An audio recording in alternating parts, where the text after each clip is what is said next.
Now, where are you from? I'm from originally Valdosta, Georgia, bottom of the map. But I've been in Panama City ever since May the 9th, 2005. And how old were you? I was 19. Oh, okay. Why the move? Any particular reason? Um, I don't see the connection there between Valdosta and Panama. Maybe if somebody in Valdosta was living there, they'd probably move to Atlanta, I would think. Yeah, well, it was like, it was like a big transition. That was like during the crunk scene, when I moved, and that was a big influence on me. A lot of people's moving to Atlanta. I didn't want to move there. Especially with music, the Atlanta's like the New York City of the South. I would think you would be there of all places than Panama City. Or if you did go to Florida, maybe a Miami or a Tampa. Yeah. Well, it started in high school, taking the spring break trip, going down there, visiting Panama City and seeing, what it was all about. And I liked it. It opened my mind up, I seen things that I seen on TV that I was seeing in front of my face, and when I went back home, it was on my brain, graduated, worked some jobs, and I'm like, damn, like this isn't it, I want to relocate. I was thinking Cali and I was thinking Atlanta, but at the time, at the time, I didn't like the Atlanta music scene, and I didn't want to succumb to it. Okay. Like I mentioned that crunk, and Tallahassee was too close to move from Valdosta because, people come there on the weekend. That's what we do, being from Valdosta, we go out of town on the weekends, we hit surrounding towns. So I didn't want to see any of my local people I grew up with. I wanted to go somewhere else and focus on my craft and blossom into what I am today. Now, how often do you go back to Valdosta? You still got family there? Yeah, I still got family. I go there maybe once every 2 months, once every 2 months. Now, what was it like for you growing up in Valdosta? Can you paint the picture for us? Growing up in Valdosta. Small town. Yeah, small town. College town, right? Yeah, small town, college town. It was great. It was great because, everybody like homie wise, friends wise, we stuck together, and it was love there, we cut jokes and stuff, I ran the streets, did a lot of my dirt at my grandma's house, so that's where, I used to link up with all my homies. Looking back, was it rough upbringing? Nah. It wasn't no rough upbringing. My parents was blessed, and I was blessed. Never really struggled. You know what I mean? Never we didn't really want for anything, like I made Christmas lists for Christmas, when I looked at the sale papers, and I damn near pretty much got what I wanted, but I had to, keep up my grades. I had to do chores, and when I got, of age to work, my family had their own business. I had to work, you know what I mean? So they really instilled, a strong work ethic, in me. What family business? It was a car wash and restaurant. Still, is it still around? No, it's not. What happened? I don't know what happened. I think they just had different interests, they had different interests. Cause my mother ran the restaurant, my stepfather ran the car wash. I would work at both of them. Like to this day, like I know how to detail a car very good. Not that I like doing it, and I could cook many meals. Now, what was your roughest moment growing up? I know you said you didn't really struggle, but did you have a rough moment that sticks out to you, or My roughest. anything memorable as far as maybe the toughest time growing up for you? My toughest. The only tough times I had was getting in trouble, getting whippings. You know what I mean? I didn't have no tough times, because I mean, like I was spoiled. I was spoiled. I was the only child up until 13. Some people are indifferent when it comes to parents whooping their kids. What's your stance on that? I don't know if you have kids, but how would you kind of do the same thing that you did when your parents were disciplining you growing up, or no? I do the same thing, and I have 2 children of my own, and I have 2 stepchildren of my own also. I discipline all of them, and I have a son on the way. So 5 kids almost. yeah, big family, man, big family. What type of student were you growing up in school? I was an AB honor roll student. Go ahead. AB honor roll student. I could have picked my grades up, but I learned school and I was just comfortable. I was comfortable coasting. You know what I mean? I did just enough, because when I was in the fifth grade, I had the opportunity to be in the gifted classes. And I told my mom, I was like, nah, I don't want to be in no gifted classes. I feel like that's extra work, and it really showed my potential, but at that time, just let me keep making my A's and B's on what I'm doing right now. Graduated high school? Yes. Tried college? Yeah, I did 4 semesters of college for music production. What's that, 2 years? Yeah, 2 years. Yeah, roughly 2 years. Down in Panama City at the community college down there. Okay. But you never finished it. You dropped out. Nah, yeah. I had a child, and I went through some legal issues, so I wasn't able to finish school. Looking back, do you wish you would have finished school? Or was that amount of time, 2 years, enough for you to get a taste of it?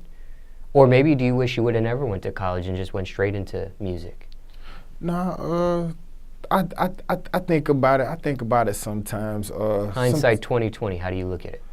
Sometimes I feel like I wished I would have finished it, because I had some trouble with music theory, and I feel like music theory, that helps you be more inclined with reading music and understanding the tempos and things. And I'm not a producer. I just wanted to be inclined as a vocalist to know all aspects, so I could be, super MC vocalist, and have that at my disposal. At my disposal. You're right. Yeah. What did your parents think when you made that decision to drop out? What was their reaction? They didn't really have a reaction. I mean, because I was going through a tough time. So I mean, they understood. They understood why I made my choice. Were you able to get an AA degree, which is like a 2-year degree, or not enough credits to finish to get the complete AA? No, it wasn't enough, because I had failed some classes and I had to retake, and some I haven't taken yet. Okay. Now, what do you say to somebody watching this, and let's say they have a passion for music? Do you tell somebody, let's say a kid in high school, about to finish his high school, but has to make the next decision in his life of what to do, right?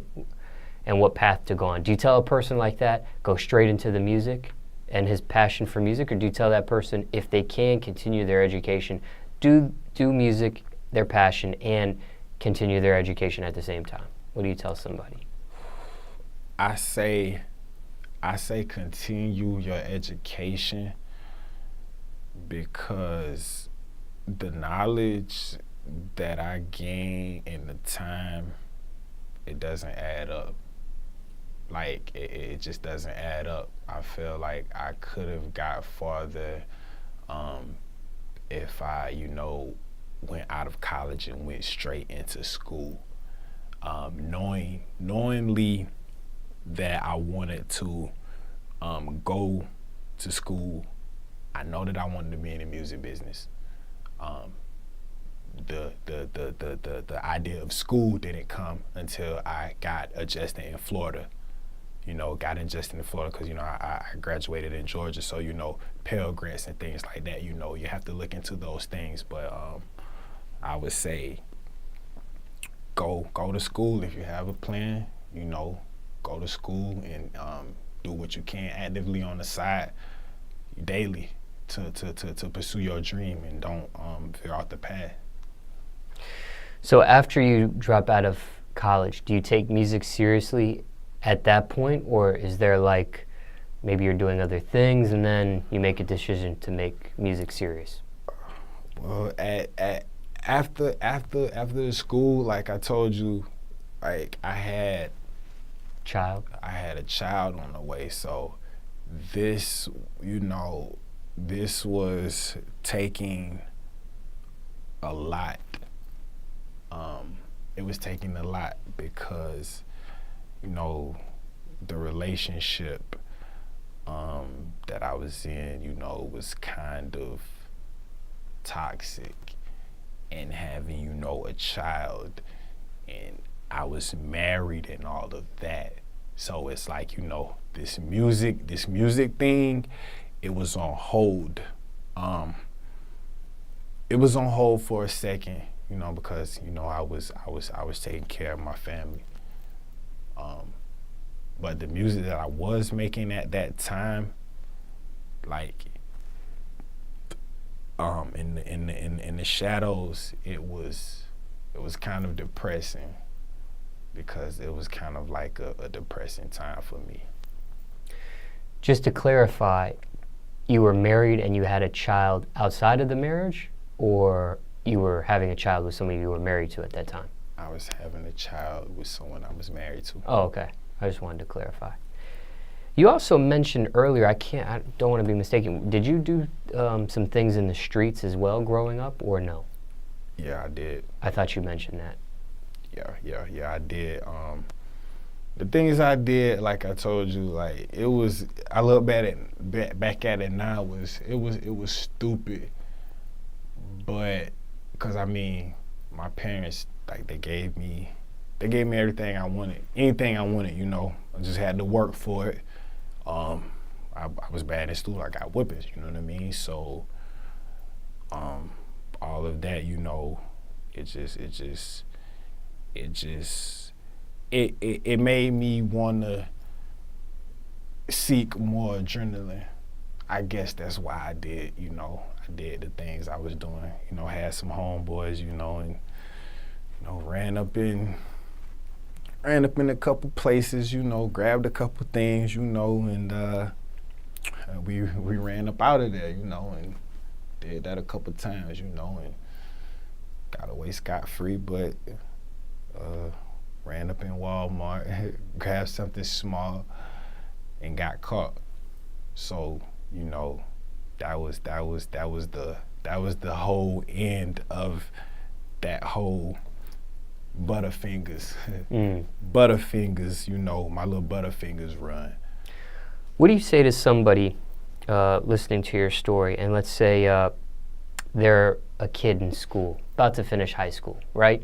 Let's say they have one foot in the streets, and high school is about to end, and they got to make the next choice in their life. What do you tell a kid like that? I say stay in school, graduate, and go to college, because they will pay you to go to school. If you still don't know what you want to do the rest of your life, and you still on that school path, you need some guidance, college is more relaxed. You will get paid to go. So just find your niche. You know, you don't even have to go full time, but go enough to get your grants and figure out what it is what you want to do. That's what I say, you know, and hopefully that other leg in the street, you know, will come up out, you know, and you will really find something that you really, you know, interested in. When you say they pay you to go to school, you mean a loan, a student loan, or are you talking about a scholarship, like an academic scholarship? The scholarships, the Pell Grants, you know, it's so many things out here that are in place, you know, for young people to take advantage of if they utilize them, if they seek the knowledge. Yes, like, I mean, they in a sense they pay you, in a sense you have to pay it back, but you have to pay it back only if you fail. Oh. You know, and most times you keep your grades up, you don't have to pay none of those grants back. Loans, yes, but you know, if you're an ideal student and you can keep that up, it's worth the challenge. It's worth the shot. Scholarships you don't have to pay back either, I don't think. Yeah, nah, I mean, that's why they call it scholarships, right? Yeah. That's why, I mean, then you get awarded that, but yeah. But you could lose it if you don't keep up with it. Like if you, I don't know how it goes, but you know, if you get a sports scholarship, yeah, you know, if you don't keep up with the sport, I'm sure they could take it away, or it could be removed, or some sort of thing like that. Same thing with academics. I'm sure there's like some fine print there. If you don't keep up with your grades, it could take it away. Of course, yeah. I don't know. Anybody watching this would have to look into that, but that's what my thought would be. They don't just give you a free ride and you don't, you know, it's no free do what rides. you're supposed to do. Yeah, it's no free ride. Somebody have to pay for that ride. What's a Pell Grant? Pell Grant is a grant awarded through the state, and most people can get them if you apply for them. I know I got mine through like my parents, you know. My parents submitted their taxes, you know. Living with your parents, you know, you're eligible for Pell Grants. That's basically free schooling in a nutshell. Jobs you had growing up, if any? You did mention working for your family. Was that it, or anything else? Nah.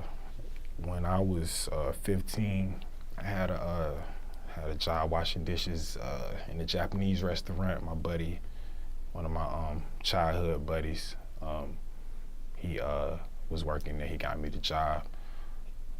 That was, I wouldn't say under the table, but like they paid me cash, you know.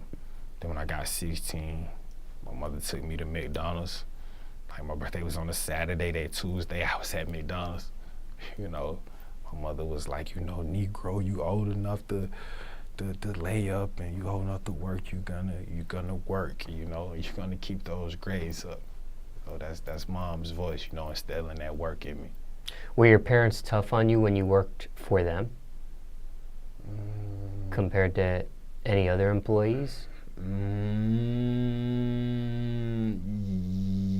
Yes. Yes and no, because I never tried my parents. I knew my parents was, you know, I knew they was about what they was about, you know, and I never went against that. So when it was time to work, I worked, you know. I never slacked, you know. I see. Any crazy stories? I mean, well, before I even ask you that, any of those jobs you mentioned tough?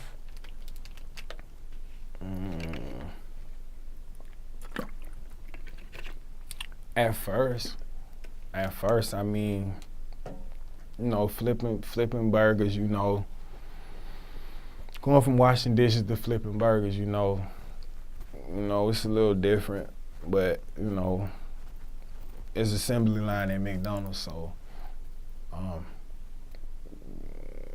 it's nothing pretty much to it. They got all timers and things, and you know, leaving there and you know, going from like a short order place like I worked at Sonny's or like Cracker Barrel. That's a little more short order cooking, you know. But things like that, it's just learning the system, you know, learning that system and getting familiarized with it. Why so many jobs? Because I knew that's what I did not want to do. It just paid the bills. Any crazy stories dealing with any of those jobs? Anything out of the norm? Nothing I could think of. Quit these jobs or got fired from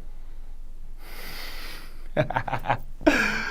To iterate to the last question, one I got fired from.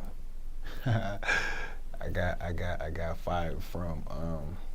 Yeah, I'll tell you a crazy story, man. Right before I was getting ready to move to Panama City, you know what I'm saying, I was working at a little Applebee's joint.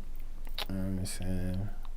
I was, you know, grill cooking, you know, cooking up them steaks, you know, putting them grill marks on them steaks, you know, medium rare, well done, mid well, you know, all of that and so forth, you know.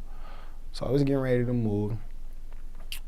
Had my eyes on some stuff in the cooler, and I told my buddy, you know, like if he could help me sell it, you know, I'd break him off, but he had, you know, had helped me, you know, get some sales. So one day, you know, I was gonna fucking, you know, take some items, you know, take some steaks and, you know, some lobsters. So I went in the back and I was getting ready to take out the trash. So I grabbed the boxes, you know, and I like put them in some old boxes, you know, and kind of broke them down, you know, put them in there, and I put them like in the back. And I went out back and I pulled my car around because I didn't want to like walk across the parking lot with him. I just, you know, I was gonna change into a whole nother spot. So when I did that and I got out of the car and I went to go grab the boxes, my manager, you know what I mean, one of my managers seen me, you know what I'm saying, and like, you know what I'm saying, she fired me on the spot, you know what I'm saying. So, you know, when I moved to Panama, you know what I'm saying, like I didn't have no job. I had a job lined up, but the transfer didn't go through because I got fired. So I just lied to my moms, and then when I went down there and say, you know, I had a job, you know. But yeah, that was some crazy shit getting busted like that. Are both parents still in your life? Yeah, they are. My biological father, he's dead. He's deceased. He passed away when I was 2 years old. But, from what? He got stabbed. Oh. Yeah, he got stabbed. Sorry to hear that. Yeah, it's all good. Your stepdad and your mom still together? Yeah, they've been together. They've been together ever since I was 5 and been married ever since I was 15. What do you think their secret is on staying together? Because most parents aren't staying together these days. Ooh, what is their secret? Their secret is... A lot of kids growing up in broken homes now. Their secret is Jesus. That's their secret, Jesus. You mean being religious and having a religious connection together? Yes, having a religious connection, because like they done been through some stuff. I done witnessed, you know, and I can't believe, you know, that they still, you know, there. Now you've been through some things, but in regards to your parents, what's the worst thing you put them through? worst thing I put them through?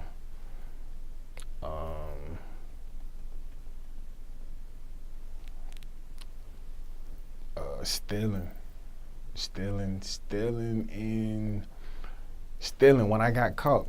I mean, when I moved out of my mother's house, you know, like I got my last whipping, you know, so I moved out of my mother's house, you know, and I'm like, you know, I'm not living here no more, you know, I'm staying with my grandma, you know, I can do what I want, you know, and cause, you know, at that time I'm 16, you know, 16-year-old, you know, got a car, you know, do what he want, you know what I'm saying? I'm like, you know, I'm not with no whipping. Well, no. I didn't have a car yet, but I was 16, I was working. I was making my own money, so I'm like, I'm making my own money, like, this nigga ain't finna be putting his hands on me, you know what I'm saying? Like, that ain't happening, so I moved in with my grams, and then I stayed there a couple months, but right before I turned 18, I had moved in with my girl, you know what I'm saying? So, beginning of school year, I was living with her, you know, and then, you know, I was still doing hot boy stuff, you know, Butterfinger hot boy stuff, and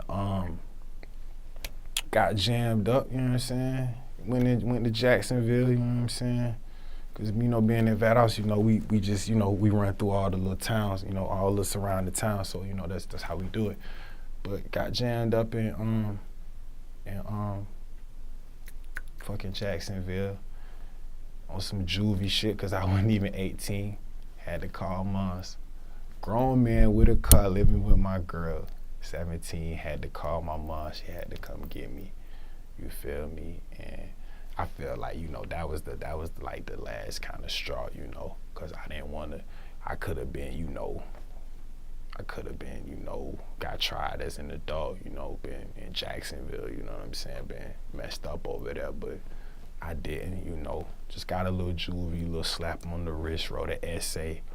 My 18th birthday was 2.5 months later, so I was just going back in mom's house, just cooling for a little bit, you know, just cooling. It was just, you know, it was just a reprogram, slow me down. Any siblings, or are you the only child? I got a couple siblings.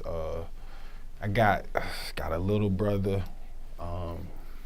On my mom and my stepdad had, and then for my biological father, he has like a daughter and another son, so that's 2 siblings. And then my stepdad by marriage, he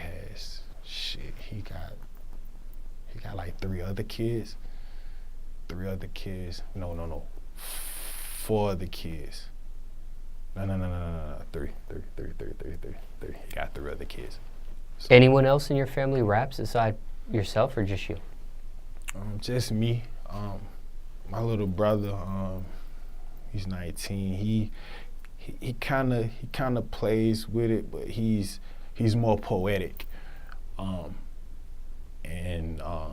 He plays around with it. He's not like really serious, but he's, you know, sent me a little videos of him like rapping and stuff. But it's a little unique, you know. It's a little unique because, you know, he's 19. You know, this is the heart of his era right now. So it's very different from my style of rap. But yeah, he does a little bit. I don't know if he's gonna go all the way. What does your family think about your rap career?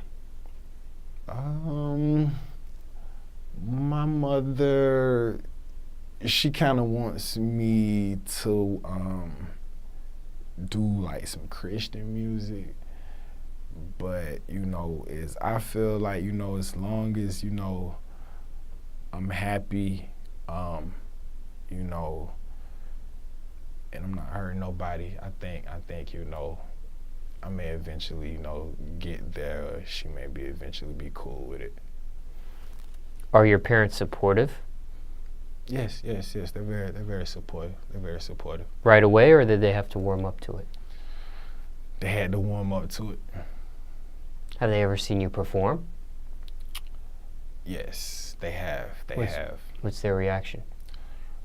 My mother cried. Tears of joy or embarrassment? Tears of joy, man. Tears of joy. Tears of joy, because I performed in church. I performed a rap song in church.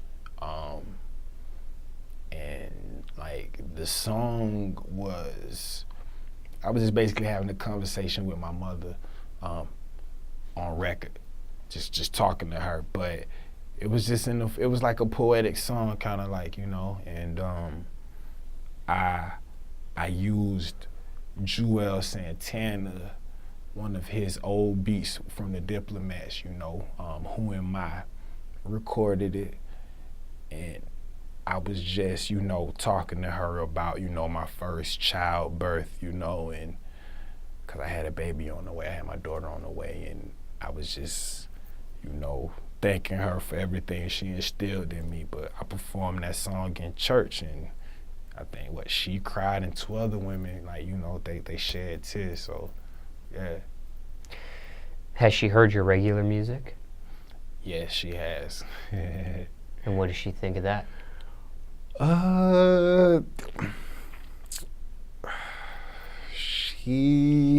She's not very fond of it, but she's proud of my growth, 'cause she knows how far I came. Now, we spoke about a variety of subjects in regards to your upbringing, but overall speaking, what's your message to the youth? What would you tell them today? My message to the youth, I would say, stay in school, get your education, and follow your dreams. Don't let nobody tell you what your dreams are, you know. You make some mistakes, you know, that don't define your future. You know, you fall down, get back up, keep going.